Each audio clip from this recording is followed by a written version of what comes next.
Hey everybody, Matt Hartman here again for Drunkard's Walk. A big thank you to Jesse L.E. for our theme music and Nick Harmio for our artwork, and a big thank you to you for listening to Drunkard's Walk. If you're enjoying what you're hearing, you know how to let us know, and hey, give us those suggestions for destinations so that we can bring you on the show and you can experience it in person.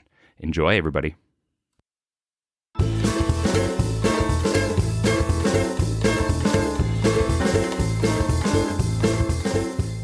Hey everybody, welcome to Drunkard's Walk, the podcast. It's me, Matt Hartman, one of the hosts of Drunkard's Walk. So happy to be here and talking to you today. Boy, I don't know how it is for you, but today it's a beautiful day where I am.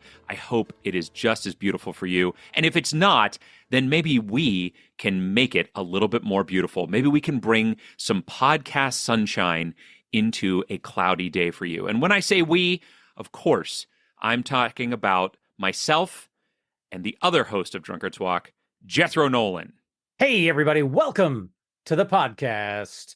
It's your old buddy, Jethro, here to help Matt make better Wikipedia link choices. Oh, that's right. That's right. That's what we do. We choose links on Wikipedia pages to get to other pages. That's the whole show. And if you have never listened before, gosh, thanks for being a first-time listener. We really appreciate you tuning in, and hopefully, Jethro has already called you his old buddy, so we're already all friends here, right? Right? It's Jethro? so true. It's so true. We do have people who are not our friends, but they tend to not listen to the podcast, so it works out. It's generally true. That's generally true. So it's great. It's exciting. We're well into about halfway through now. Season 10. In fact, Jethro, this is our 145th episode of Drunkard's Walk. Do you realize that? It's crazy. Yeah. That we've done that many and made no money from them. Yeah. We've spent money, actually, which is even better. So join our Patreon. But what we do, folks, like I said, we go from this one page to another. We know where we start because we always start where we ended last week. So if you haven't listened to last week's episode, go ahead, go back and do that. And then you'll know that we're gonna end and then start here at Round the Twist. Of course, the incredibly popular Australian children's television show, Round the Twist. Which, by the way, Jethro, I told my wife that we did that, and she really was just thrilled. She started watching an episode of it immediately when I told her about it. That's fantastic. I have made zero effort to watch an episode of it. So I feel bad about that. I've listened to the theme song. It is crazy pants. I do recommend going on YouTube and finding the theme song because it's a little nutso. But as I was going to say, we don't know where we're going until we talk to a guest. We bring guests on, we talk to them. And you know what, Jethro, we are pretty lucky here for our guest this week because we have a guy who is quite possibly, at least based on his Facebook page and posts that I see, one of the busiest people I know, and a bit of a, I have to say, Pittsburgh celebrity here. Can you hear him? He's barking for us already. It's Sena Collier, everybody. Right. That's Peanut. He's the guest. The moment that we unmuted, Peanut said, "I will make myself known," as he has done on radio broadcasts, on Zoom television broadcasts. Oh, amazing! Let's see if there's anything. Peanut, quiet. Good boy, good Peanut. All right, we'll see if that holds. I'm a little mad that Peanut has a better resume in terms of video appearances than I do, but okay, I'll let that slide. But thank you so much for the kind introduction, and I can relate to what you were saying beforehand because all of those credits, you'd think that I would be paid for some of that occasionally, and not really at all. But it's still nice to be so kindly regarded and introduced. Oh, of course. I mean, you are a bit of the celebrity around town, and for folks, if you don't live in Pittsburgh, or if you do, and for some reason you don't know Sena, tell them a little bit about what it is you do.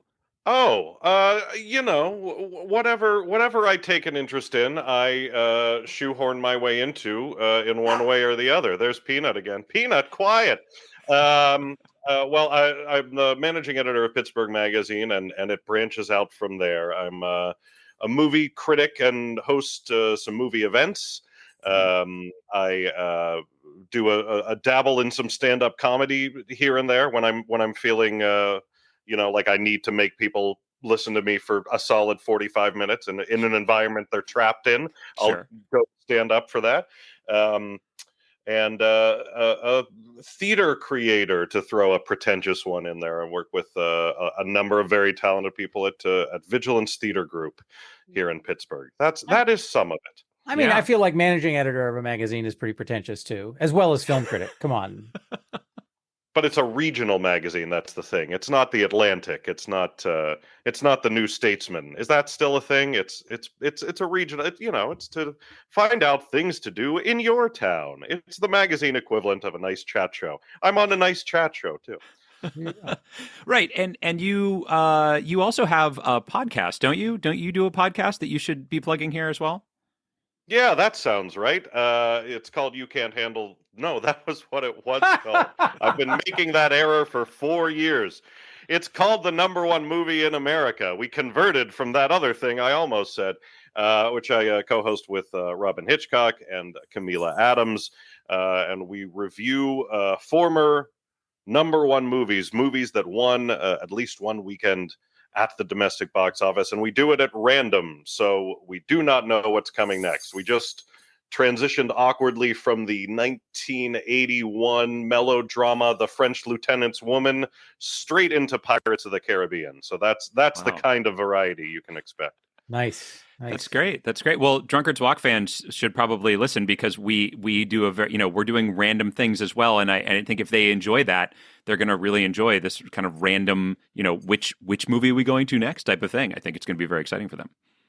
We only complain and refuse to watch the movie we drew some of the time. So. Oh, okay. Okay. Well, then maybe they you won't actually enjoy it as refuse. We have a complicated and layered veto system for when one of us is feeling grumpy, but they're very. It starts at about one a year, and we can regain them from time to time. So most of them we draw and we watch, and whether we want to or not. Very good. Well, bravo for you. So, Sean, the thing that I definitely like when I think of Sean, the first thing that I think of is being the movie critic side of what you do. I don't know if that's what you've been doing the longest or not, but definitely it's the thing that I maybe first knew you for. So I was thinking about this, and I was thinking about well, what do I ask him? And I was like, I'm not going to ask what your favorite movie is, because I feel like picking, the best movie or your favorite movie is a really difficult thing to do. I'm sure you have to answer that question all the time. So instead, I'm going to ask you, what was the movie that was the most fun to review? Like either the experience of watching it or the actual writing of the review or whatever. What was the most fun one that you ever did? Oh, that is an excellent twist on that question. I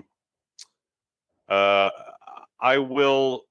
Well, I'll give a very earnest answer, and that was the documentary about Anthony Bourdain. Roadrunner was the name of it, which is an excellent documentary. It's an excellent look at his life, because I thought that, if I really sat down with it and thought about it, I could kind of review it in a way that he would have appreciated. In that tone that he had in his writing. And it's one of the rare times when I liked the movie and then I got something just out of the experience of sitting down to write it. That's what jumps to mind. The other thing was, I've been doing that for 15 years, and only 3 months ago I finally was at a critic screening in New York where they have gorgeous little screening rooms just for critics and no one else. And that was like the experience I've been waiting for all of my life. It's like, oh, finally, a space that is dedicated to me and what I need to do and has no one talking or on their phone or spilling their popcorn. This is the best. And I've done it once, and it was for a bad movie, Ferrari with Adam Driver, but still good experience. That's awesome. That's awesome.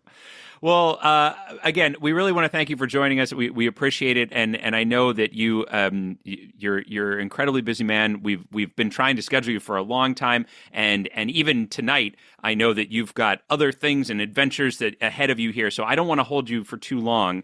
So I'm going to just get straight into it here and ask you, what do you got for us? What topic do you have for a destination for us on our walk here tonight? Well, I kind of tore through a lot of my abiding interests and was going for something in the professional wrestling field, but I know you've done that at least once before. Oh yes, yeah. Mike Rhodes has beaten you to that punch. So. Yes, yeah. I've been to wrestling events with Mike Rhodes. So I thought about a rabbit hole that I went down recently, and that was for the mythological creature, the Tommyknocker. Oh, you might, if you've heard that word, there is a Stephen King book of that name, which yes. I understand has very little to do with the mythological Tommyknocker. Okay. And I will go so far as to tell you that it is sometimes just called knocker, which can mean a lot of things, but that's what we're looking for. They're a little gnome-like creature that lives in mines. Oh, and what from what culture does this creature emerge? Like, is this a American thing? Is it a Italian thing?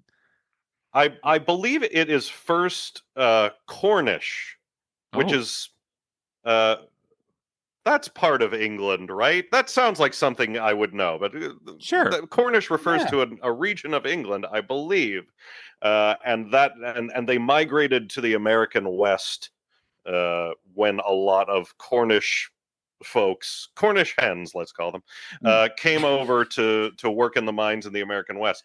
I went down this dive after standing in line for Big Thunder Mountain Railroad at Disney World. Yeah, and this was a serious trip. This wasn't like a fun time when you're with other people. This was me by myself in line for Big Thunder Mountain, when you can really get some serious work done. Sure. Yeah. And they've got like a part of the theming is this board that lists what's happening in all of the different mines, and some of them are normal and some of them are jokes, and one of them just said Tommyknockers, and I did not know what they were. So I went on Wikipedia and learned they're little gnomes that live in the mines, and if you're a miner, you throw a bit of the last bit of your food down the mine to the Tommyknockers, and in return, they'll knock on the walls if something's about to blow up. They're very helpful. Oh, that is incredibly kind of them. Yeah. So are they malicious in any way? Like if you don't throw your food down, are they going to like eat your foot off or something? Or apparently they'll steal your stuff. Like everything I looked into said they help, they warn people, miners like them, they like miners. They will, however, absolutely rob you blind if given the opportunity. And that may have just been a convenient way for more absent-minded miners to explain why they kept losing all of their equipment. Oh, those darn Tommyknockers took it again. But yeah, they do. They are kleptomaniacs. But other than that, very, very kind and helpful. Yeah, or it was a story made up by the people who were stealing other people's stuff, and this was a way to just get away with it. Oh no, I didn't take your watch. The Tommyknockers stole it out of here. There's some enraged Tommyknockers furious about that bad PR they got out of that one. Exactly. I'm sure that they are. Well, this is very fun.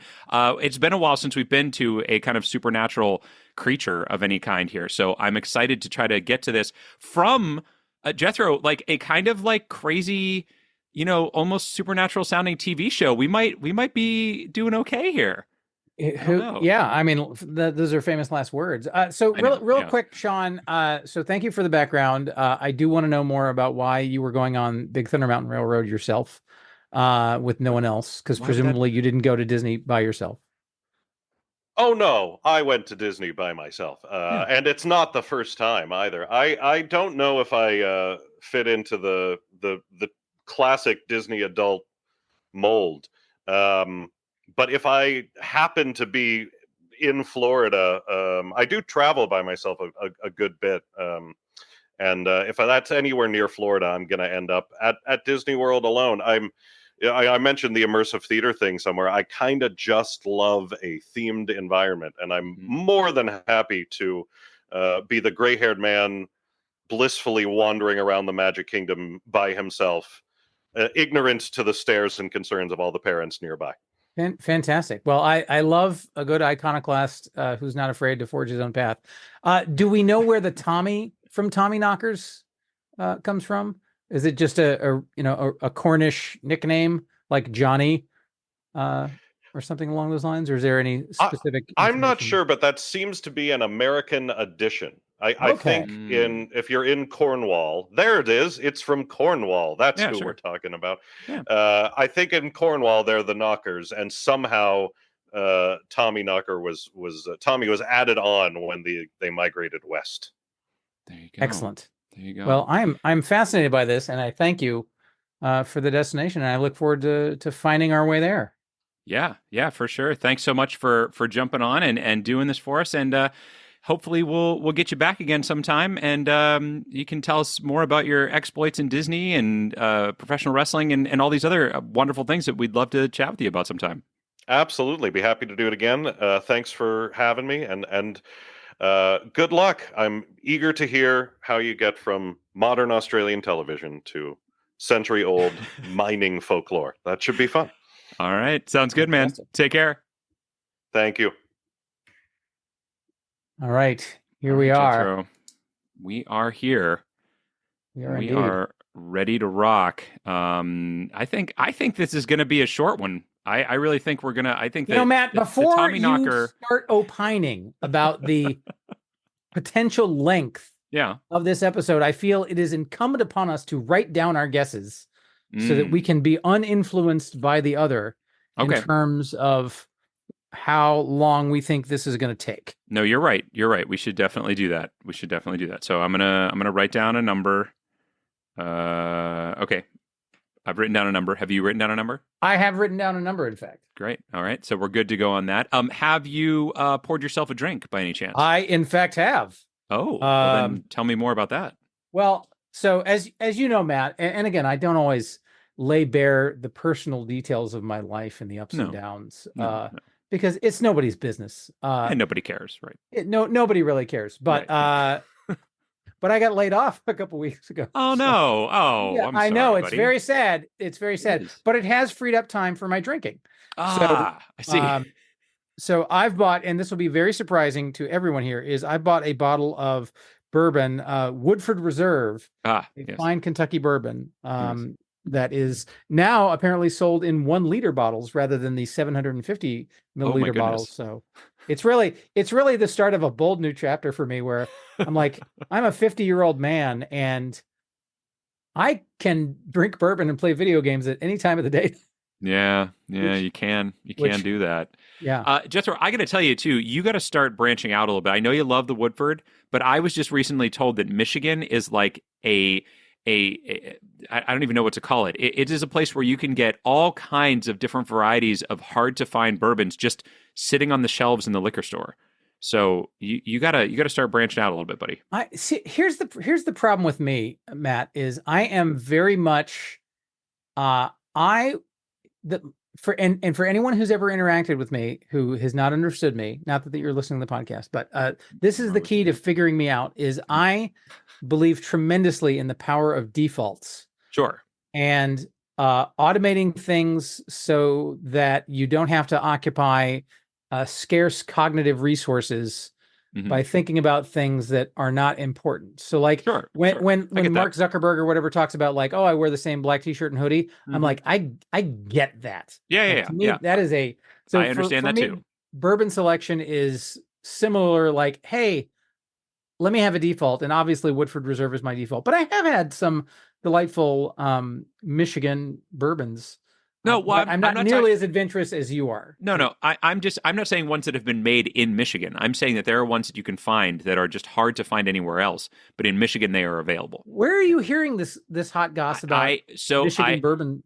I have a friend that just closed a show, and he was the sound guy on that. His name is Max. I will not say his last name on the podcast because I don't have permission to do that. But he is a bourbon connoisseur, way more. He knows way more about it than I do. He's a member of several groups and bourbon tastings and all sorts of things like that. And he was showing me, he was like, I just did this trip to Michigan. Look at all this stuff I got. And it was amazing. Like the different things that were available, the things that he was able to find. So anyway, I'm just saying, check it out. Just look around. Just look around a little bit. Just see what you can find there. And, maybe also he's willing to spend a lot more on bourbon than I am. So maybe they're all very expensive. I don't know that. So that might be the case too. Well, I mean, I'm cheap and I'm lazy, so having the same bottle that I can just go to and not have to think works very well for me. But enough about me. What about you, sir? What about you? What do you have in this fun game? Well, as I said, having Sean on, he's a bit of a celebrity around Pittsburgh, so I decided that I would go with a Pittsburgh bourbon. Okay. Or a Pittsburgh American whiskey, I should say, from Big Spring Spirits. Okay. I don't know that they're actually in Pittsburgh. They are in Pennsylvania, but I'm not sure where exactly. Oh, wait. They're in Bellefonte. Pennsylvania, which is up near State College, if anyone's familiar, near Penn State. Okay. They, though, made the Mario Lemieux Foundation whiskey this past year, the 2023 version of it. And so I'm a fan of Mario. I'm a fan of his foundation. Some of the money from the bottle goes to the foundation. So that's it. That's what I got here. I got some Pittsburgh, well, not made in Pittsburgh, obviously, but themed for a foundation that is based here in Pittsburgh for one of our famous sports heroes, Mario Lemieux. So there you go. That's what I'm drinking tonight.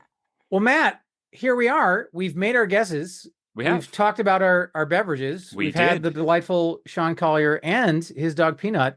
It feels like we've got nothing less left to do but go on this magnificent journey. I have to point out, and because it's been mentioned before on the show, I have a cat that we call Peanut. So the two Peanuts, I feel like we should have got them on the call together. I feel like they could have really associated with each other. Sena Collier's dog is not the first dog that I've known named Peanut. I have some friends that I were in my same college improv troupe, Doug and Katie, who are almost certainly not listening to this episode, who had or have a dog named Peanut. But I feel like it's a solid dog name. I feel like you're bragging now. Like I've known many Peanuts. I've known a lot of Peanut dogs. Listen, there's so many. You. I mean, it is Mr. Tough Guy. It is the caliber of brag that I really like. Like I can't. I'm not high achieving enough in any category to be like brag about anything impressive. But if you want like a nice obscure way out on the tail end of the distribution fact, I'll be like, oh yeah, I know 17 different people named Seth. So take that. Ooh, wow, that is impressive. All right, well, let's jump into it here. I want to point out, first of all, that I went to this page, and up at the top, I have a little banner. Do you have the banner about being invited to join the NYC Community Gardens Edit-a-thon on Saturday, May 4th? I don't have that. They don't trust me with that kind of authority. So, unfortunately, folks, you're listening to this way after Saturday, May 4th, but on Saturday, May 4th, May the 4th be with you, there's an NYC Community Gardens Edit-a-thon, which I could click on to find out more about, but I'm not going to right now.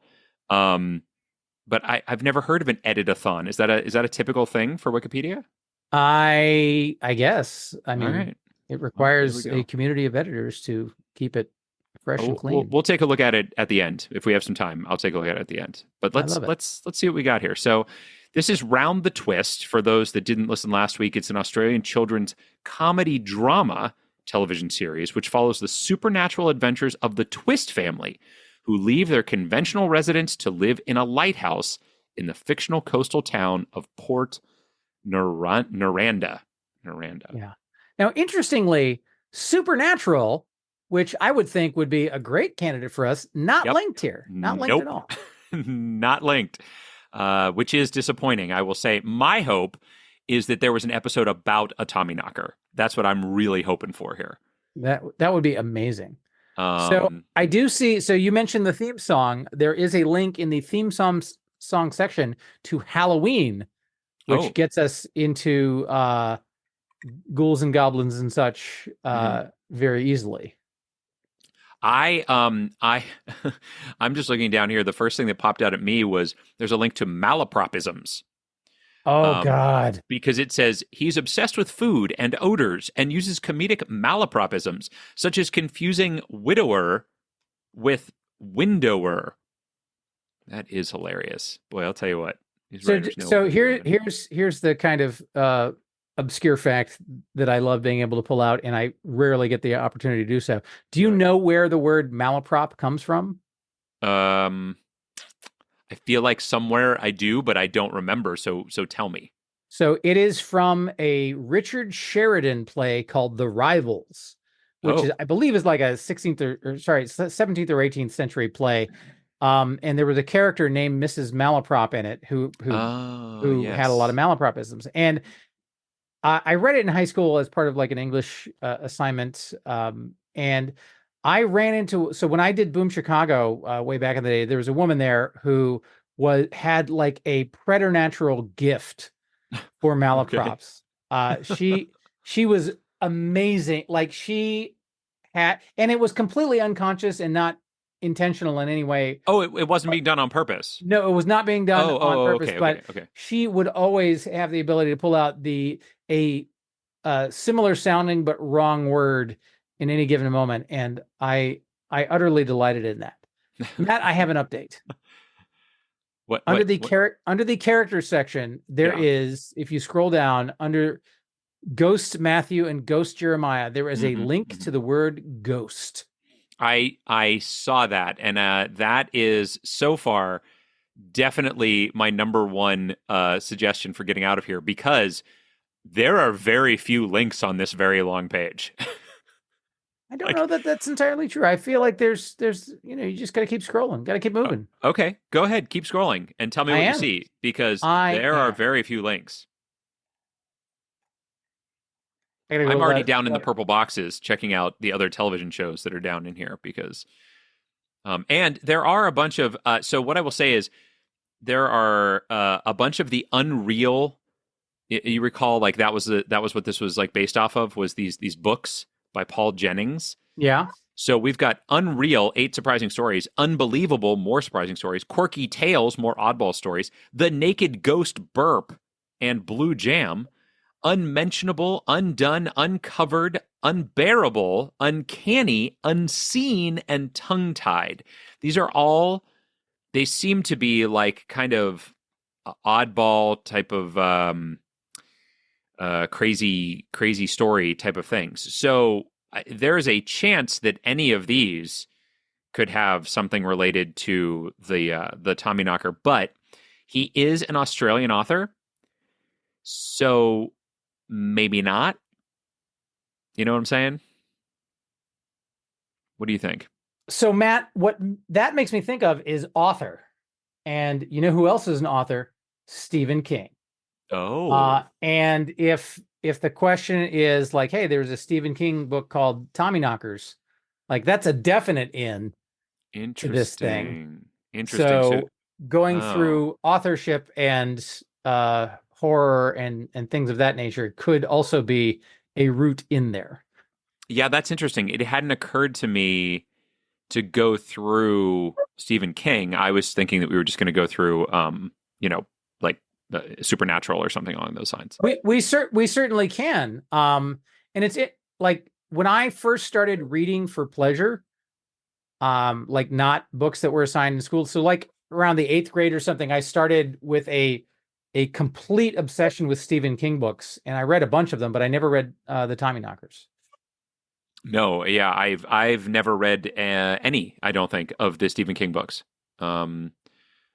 I've seen some of the movies, but mostly I've seen the ones that weren't horror. I was never really into horror, so I didn't bother with horror stuff. I don't like horror movies, but for whatever reason, like the Stephen King books, I found very easy to absorb and read obsessively when I was younger.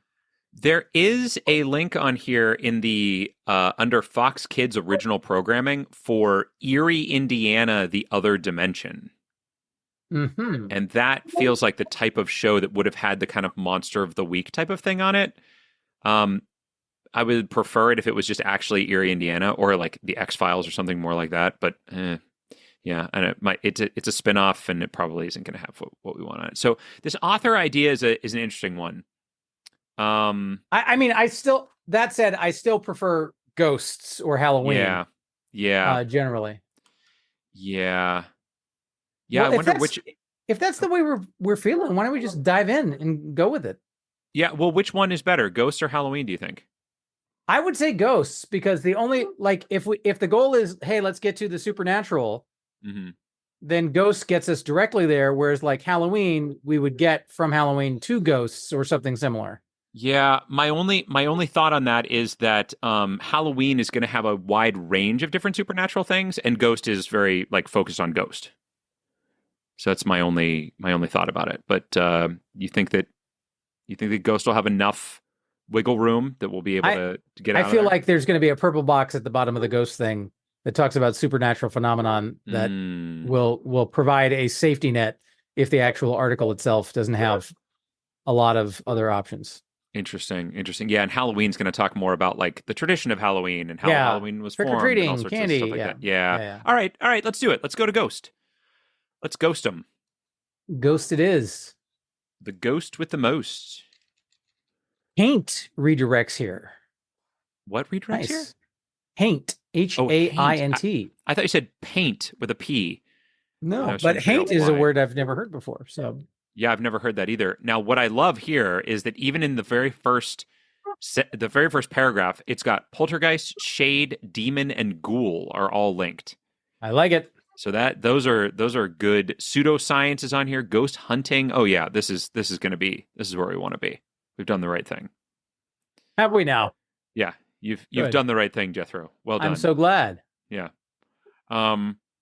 Now, a lot of these, let's see. So what did he say that these things were? He didn't say they were trolls. He said they were... Gnomes. I believe was the word that he used. All right. So could we actually get a link to a gnome here? It's possible. I see wraith. I see spook. It is possible.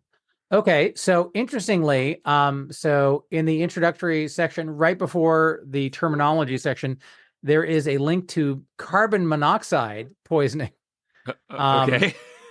Which I only bring up because he talked about this being a mythology related to miners. Right. I would think that carbon monoxide could also get us to miners. Just as an early quick blush, it's obviously not my first pick, but I just found it interesting.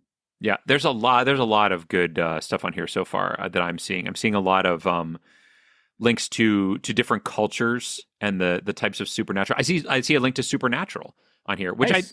I is not going to be my first. I wouldn't go to that first because I feel like that's getting more broad when we might not need to. But and also I don't know that these things are supernatural. Like, do we consider a gnome to be supernatural? I would think yes. I mean, all right, then. I guess it depends on where you draw the line between mythical and supernatural. Fair. There's a link to the boogeyman. Yeah, I saw that. There's actually links to different stories like the Flying Dutchman and the Rime of the Ancient Mariner. Nice. I wonder if Stephen King will be on this page. It's possible. The Odyssey, the Iliad, they're talked about on here. This is a nice big page. I like the amount of amount of links is fitting of the size of the page. Unlike the it is excellent. I see the Rime of the Ancient Mariner. I'm catching up to where you were. Yeah. Yep. I'm wondering if there is I'm seeing like in history and by culture, like maybe there's something about the Cornish folk. The Cornish folk. And they're like, because if we can get to specifically Cornish myths, then that might get us closer to the Tommy Knocker. Oh, you know what's linked on this page, Jethro? Is it Pliny the Elder? Baphomet? It's ball lightning. Nice! Ball lightning. Look at that. I feel like we've been on this page. Have we been on this page? Have we been on the ghost page before? Did we go there when we were getting to like haunted houses or something, weren't we? And we went to ghost instead. I don't recall having been here. No, and my link wasn't purple, so Well, that's true. I think it like resets though after a while, I feel like, but maybe I'm wrong. Maybe we haven't been here. Feels like we have though. Feels like it. It feels like it, but I don't know. Maybe not. There's another link to carbon monoxide poisoning. I see that. I see some references to the Bible or the Bible, if you read it wrong. Indian religions, not particularly helpful. Gnome. I don't see gnomes. Where's gnomes? See giants.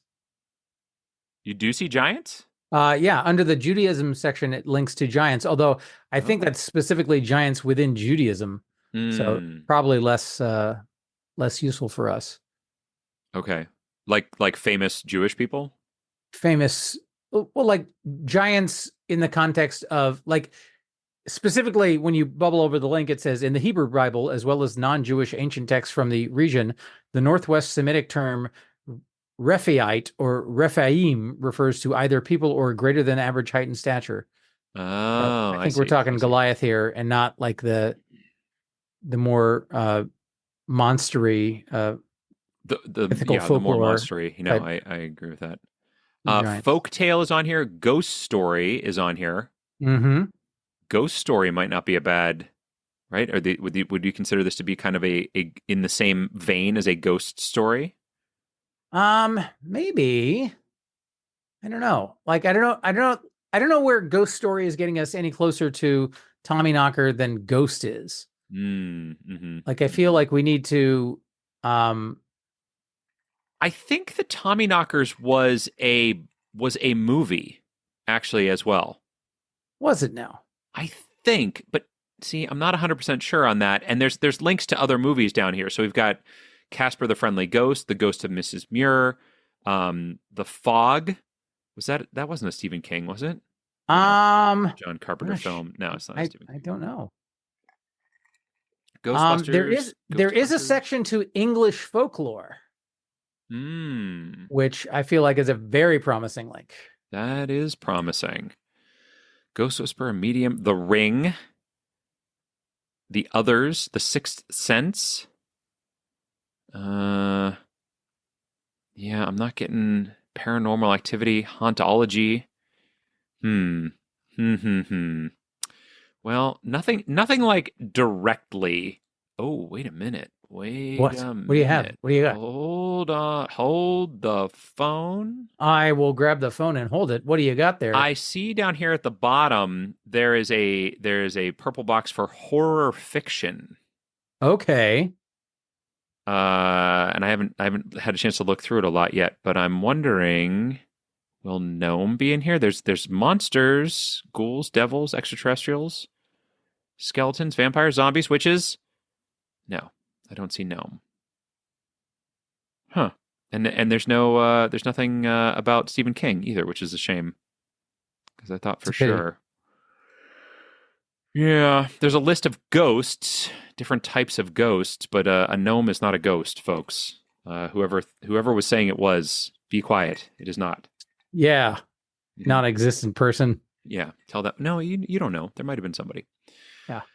All right. Well, I've gotten to the bottom of the page, as is obvious by I'm talking about the purple boxes. So there's a lot of good possibilities here. Which one is jumping out at you as kind of the way to go right now? So I will say that the horror fiction box that you pointed at, horror fiction itself is a link. And I feel like if Stephen King isn't mentioned on the horror fiction page, then the people who are writing Wikipedia are not doing their jobs correctly, because he is the foremost author of horror fiction. Yeah.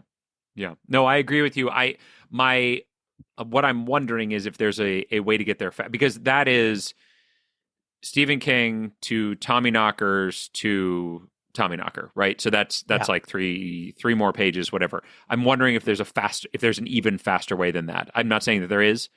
That's just my curiosity about it. Because that's a path that, I mean, that makes great sense and is pretty clear. So is there a better thing that we go out of here that gets us there? We go to one page and then Tommyknocker is on it and we're there. I mean, of the things we've looked at, I feel like the English folklore link is the one that speaks most to me, because again, if this is something that's from Cornwall, and again, there's like throughout the British Isles, there's a long history of coal mining, and if that's the culture that spawned this myth, that I feel like that's a good place to go. So the one concern I have for that, and you can tell me that it's not worth worrying about, is that he said that the Tommy part of this was added when it kind of came to the U.S. And so my concern is that we would get to Knocker and then have to go to Tommy Knocker. Or do you think they are the same page? I mean, if Tommy Knocker and Knocker are, first of all, I don't believe that Sean clarified that what the title of the page was. No, he did not. You're right. So I feel actually. Oh no, I was going to say he didn't even tell us that there was a page, but he did say he was exploring it on Wikipedia. So there probably is. So I feel as though there is a likelihood that whatever the name of the page is, like a disambiguation or something would throw it to the same page. Like I don't think there's a separate page for the creature called Tommy Knocker and the creature called Knocker. Right. Okay, great. That's great. So from that perspective, I would say that English folklore to me is the one that speaks to me the most in terms of having the most number of options that'll get us there. Okay. But I'm open to other possibilities, Matt. No, I mean, there are so many options on here that I'm glad that you've given me something to kind of, get it down to and kind of pare it down a little bit, because there are a lot of options. So if you had to choose between horror fiction and this, which was it again? English folklore. English folklore, which is I have not seen yet. I've seen folklore, but I haven't seen English folklore. So if you go on the left-hand navigation panel, if you go to the by culture section, there's African folklore and European folklore, and it is the second to last link in the European folklore section. Oh, I see it. Thank you. So, okay. If I have to choose between the two, like for me, horror fiction is Stephen King to the novel Tommy Knockers to Tommy Knockers. Yeah. Like we've just said it, there's no discovery. It's just clicking links that we know are likely to be there. So there's no discovery, and the journey for our listener. And by the way, Matt, you know this, I know this, but we here at Drunkards Walk Incorporated, it's all about providing a journey to the listener. Sure. And I don't want to deprive the listener of the excitement. I mean, do you remember that first walk we went on, how ecstatic we were when we found our initial destination? No. We were elated. And it was a pure moment of joy. 144 episodes ago. How would I remember any of that? We'll go back and listen. Anywho, but anyway, I think English folklore takes us on a bit more of a journey of discovery rather than a rote plug and crank kind of thing. Okay, and there's a chance it could be one less click, right? I mean, also there's a chance. There's a chance. Also All right, let's do it. Let's give it a go, because I think we also English folklore. I was just going to say, it's also important that we are trying to get there as quickly as we possibly can. And if we think that is our covenant with our listener. Right. If we didn't think that there was a chance that this could get us there quicker, I would say, forget it, man. I'm not doing it. Now, I will... Okay. I was going to say, mythical creature appears on this page as a link, as one of the very first links. So I absolutely love it.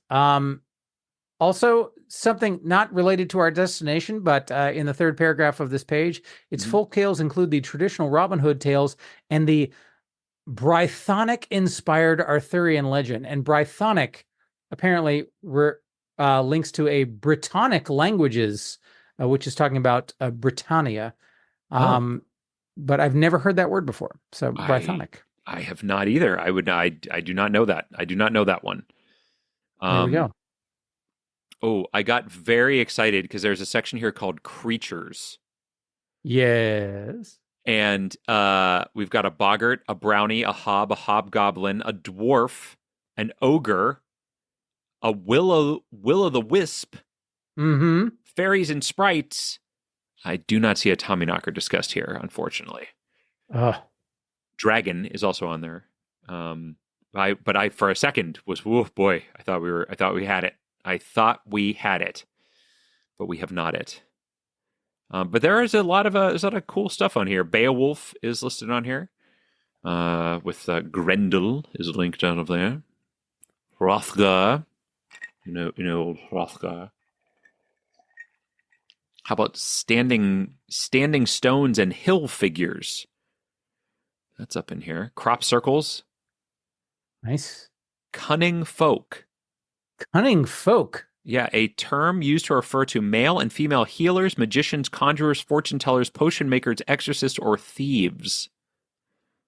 Such people were respected, feared, and sometimes hunted for their breadth of knowledge, which was suspected as supernatural. Mm-hmm. You know what there's a link to on here? May Day, which happens to be when we are recording this episode. Good heavens. That's really something. Look at that. May Day, a European festival of ancient origins, marking the beginning of summer. Mm-hmm. And that's what I actually had the day off work today, not because it was May Day, but because it's Labor Day in Europe right now. So is it now? Yeah. Wonderful. I'm going to say I've gotten down pretty close to the end of this page. I'm into the... Oh, no, I'm not. I'm sorry. I thought I was in the sea also. I'm in common folklore. Green Man is linked here, but what's a green man? A green man is a term with a variety of connotations in folklore and related fields. Okay. That's all it says. How about a pilly wiggin? Okay. All right, Matt, I have good news for you. Yeah, what's your good news? My good news is if you scroll down to the folklore local to specific areas. Oh, they have a thing like that, huh? They have a number of different things that are listed here, but among them, and again, I don't know where Cornwall is within the Great Britain landscape, but there is a link to Gnome. Gnome. Is there just? Interestingly, it says gnome, a small fat creature depicted with a white beard and mustache. Can you hazard a guess without reading it? Can you hazard a guess what the female version of gnome is? Nomess? Nomet? Okay, both completely reasonable guesses. Yeah. Wombies. What? Wombies? Like womb with an IES. That's weird. That feels like it should be so weird. Yeah, that feels like that feels wrong. Wow, there's a whole lot of those things. Oh, well, there's Cornish mythology is a link on here. Where? Under the Sea also. Oh, under sea also. All right. So how is that not though? Why is that not? Are we sure it's not on this page? Because all of these little folklores of the particular areas feel like... Is there another name for these things that we're just missing here? I mean, there's Tommy knockers and knockers. Yeah. Where is Cornwall in England? Like, what part of England is it in? Also, I know that my apologies for the Anglophiles listening to this. And by that, I mean Matt's wife, Emma. I know I'm interchangeably using England, Britain, and UK, which are completely not interchangeable. They have very strict boundaries. But I don't know where Cornwall is in relation to the rest of... Yeah, I don't know either. I probably should, but I don't. I don't know. Oh, gosh, Hairy Hands is on here. What's that about? That's folklore of the Southwest, by the way, in case you're curious. I don't know. I don't know where Cornwall is. I also are we sure that Cornwall and Cornish are the same? Like that there's not another region where Cornish people come from? So the sea also link is to Cornish mythology. Right. That's what I know. I know that, but we only know that. Oh, so, right. So that's what we're looking for was Cornish. Sean initially described it as Cornish. Right. And then later we said Cornwall means Cornish. Yes. But I feel like Cornish mythology is a very good, respectable choice for us. And you think that over gnome? I think both are excellent choices. Yeah. I feel like Gnome is perhaps a tad bit riskier, but also exciting in terms of the possibilities that it affords us. But I think Cornish mythology is going to be a likelier slam dunk. Yeah, if we want to go with the path of adventure, then I would say Gnome. If we want to go to the path of certainty, I would say Cornish mythology.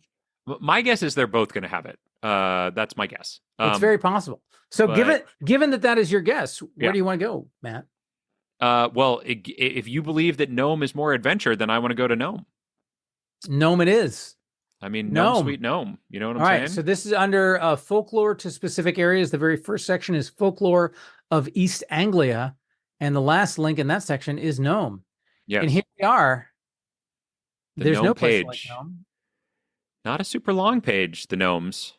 It is, in fact, not. But you know what it does have, Matt? What's that? It does have a big old purple section at the bottom. Oh, does it? I'm reading down the page, and I've just landed upon Franz Hartmann. Franz Hartmann. Yeah, it's very good. Yeah, you find him here. What do you find in that purple section? Did you find anything about a Tommy Knocker? Well, I tell you what. So there is a purple section called fantasy fiction. Okay. There is a pink section beneath that. And I don't know what's governing the coloring of these sections at the bottom here, but I would be fascinated to know. Okay. There is a fairies in folklore section. Oh. And under that, there is a attested fairies. Okay. Which has a rather exhaustive alphabetical list of attested fairies, whatever that means. Yes, yes. And it's got Adini, Abel, Altluchara, Anjana, AOC, Arkansoni, Azrai, etc., etc. And then under the K's, yes, wouldn't you know it, that there's Kilmulis and Nucker, but between those two, there is Knocker. Is there just? There is. Is that going to take us to the page that we want, do we think? Oh, it is, sir. It is, my friend. Well, then let me jump down to the bottom there. You say that this is in the pink box, eh? Yeah, this is under Fairies in Folklore, Attested Fairies. Attested Fairies. And there is a link under the F through L section to Knocker. Tommy Knocker redirects here for other uses. See Tommy Knocker disambiguation. The Knocker, Knacker, or Tommy Knocker, U.S., is a mythical subterranean gnome-like creature in Cornish and Devon folklore. So just to be clear, I want to make sure this is actually the page we're looking for. Or is this a brisket situation? That's what I'm saying. Is there an actual Tommy Knocker page? It says Tommy Knocker redirects here, so that would mean no. This is the page we're looking for, right? So if you go to Tommy Knocker disambiguation, yes, it says a Tommy Knocker or Knocker, and the link for Tommy Knocker directs to this page. Okay. The other ones is an Italian hardcore techno producer. Probably not the right one.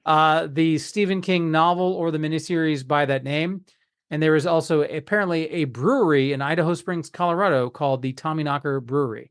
Okay. Then I am going to say that this is the page we were looking for. These are the droids you're looking for. We have done it. We have found it.